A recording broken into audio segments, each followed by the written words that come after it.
Alabama and Clemson sitting at the top spot. That's been very familiar during this playoff era. David, though, if you had to choose, who is more likely to miss the playoff, Alabama or Clemson? And neither's not an option, you said? Well, okay. I mean, I think everybody's going to say the most likely thing is neither. But if you had to choose, who would be in more danger in your judgment? I would say Alabama.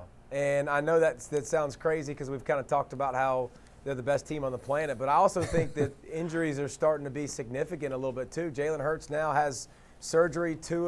I'm not saying Tua's hurt, but he's a little bit banged up with his knee. And you've seen him just by sliding off the field, making him a little bit more vulnerable. And let's couple that with the fact, too, guys, that they got to play LSU in a couple weeks. They've got to play an SEC champ, whether it be Florida or Georgia. In the end, that could be another tough game. So I think their road is obviously a lot tougher to get there, and with some injuries mounting, we got to look out for Alabama.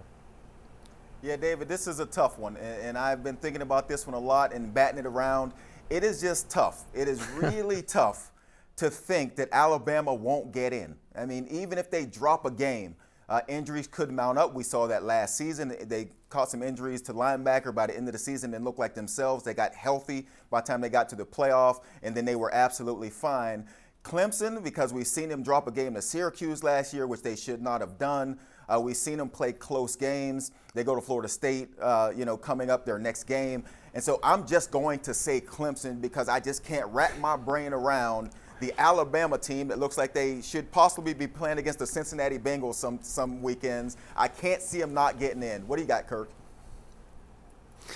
You've been really batting this one around, huh? Really Yeah,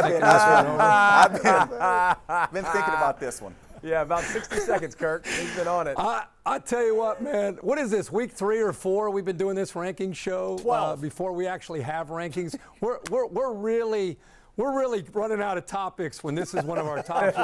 And option C is not none of the above. I don't know. I'll say Alabama because they have to, like David said, they got to go to Baton Rouge without Devin White, which was the worst call I've ever seen in my life. Can we do a segment on that since we're looking for things to talk about? That targeting call, can we revisit that? I'm going to tell you, I'm going to disagree with you slightly, but then offer this. I think by the letter of the law it was the right call.